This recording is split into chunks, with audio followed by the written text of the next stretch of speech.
My name is Catherine Brogan. I am a poet. I've been a poet since I was very small. In 2012, this American came along and set up a program in London called the Spoken Word Educator Program.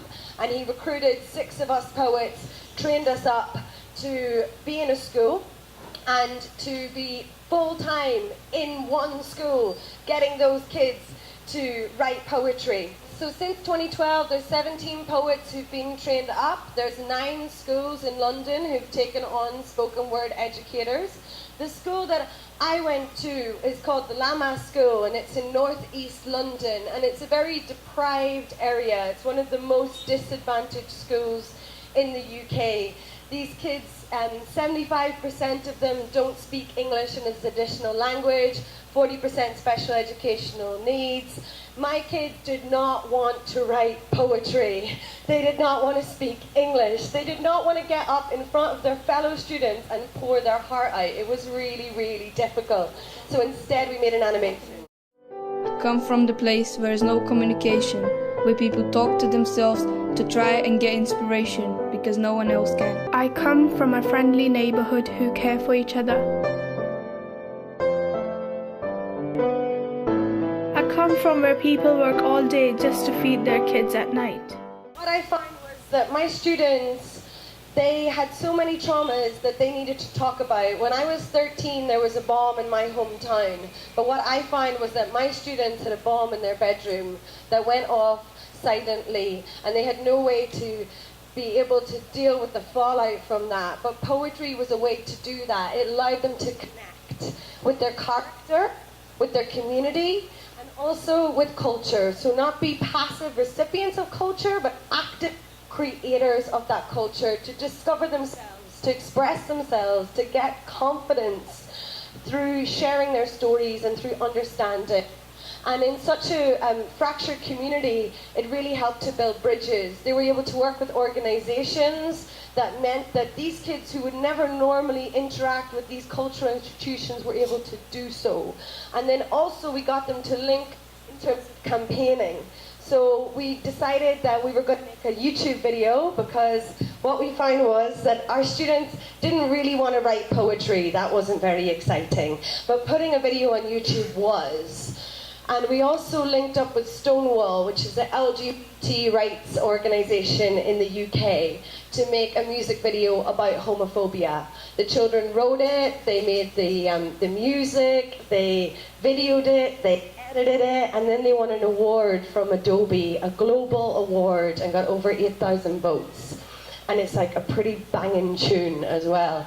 And suddenly students who would otherwise be quite homophobic actually loved the tune and respected each other. These times have been discriminating against the same generation. Life was a prize for the kids out school. Remember, don't let them get to you. Be yourself no matter what. Everyone needs to equal up, yeah. There's always things changing, all the same, waiting for the onwards. Make your own choice. For the onwards, make your own choice. For the onwards, make your own choice. And we also won lots of other competitions. Here's just some of them. So these kids who ordinarily didn't feel very proud of themselves, who came in and out of the school, they were able to have something that they could put on their CV or whatever, but forget all that. They actually just got to feel proud of themselves. They got to feel something that they could say, yes, we did this. They got a global prize from the UN Environment Programme for a music video they made about food waste. And they also organised an event where we fed people food that would have otherwise gone to the bin. So it's not just about poetry, it's about finding ways of expressing themselves. Always food, please understand the pain of the food you hold in your hand. Poor souls crying and people fighting for the food while it's tossed in the bin. Lying that you eat all your food when it's in the bin. It's a huge hint. I see the winner's tint as you hide from the truth. So I had to cut it short, but you can go on I know he's so good, right? He's like 11, right? And he wrote that all by himself. It was amazing. And what I found was it came from a point where the kids, I had to make them write. But then they were coming to me and saying, hey miss, I wrote this, like read it, what do you think? And telling me what they wanted to write about. And what they wanted to write about was Islamophobia. Because many of my children were Muslim kids who felt judged judged, and I knew what that was like, coming from Northern Ireland, coming from a place that's seen as a terrorist place, a scary place, a dangerous place. So they came up with an amazing tune called Cold as ISIS. We got 15,000 hits. Remember this to happen, just cause I'm following the dean don't necessarily mean that when I tear and I scream that I'm following the patterns. Cause ISIS is as cold as ice is. We need to separate the good from the bad like it's electrolysis. And I know you probably think I'm one of them, it's expected and it's always been like this. What is there for me to be hiding? Another victim to the system. I must see your persistence, you take note of my existence and I got to have to be writing. He came to me with all these lyrics pre-written. I didn't have to tell him anything. So now the thing is, like, how can we spread this? This guy came from Chicago to London.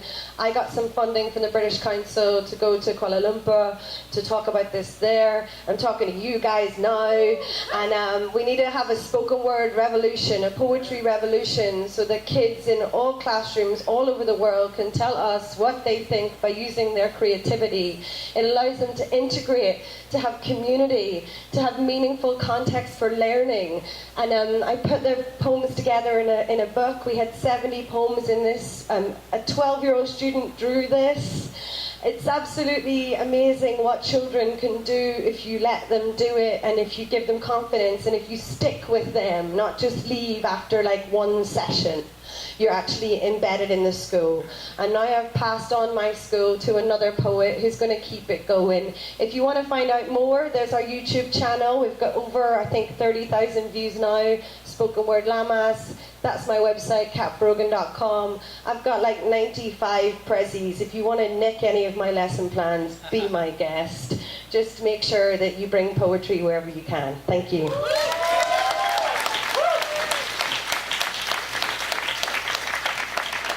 I just feel so inspired. Oh, thanks.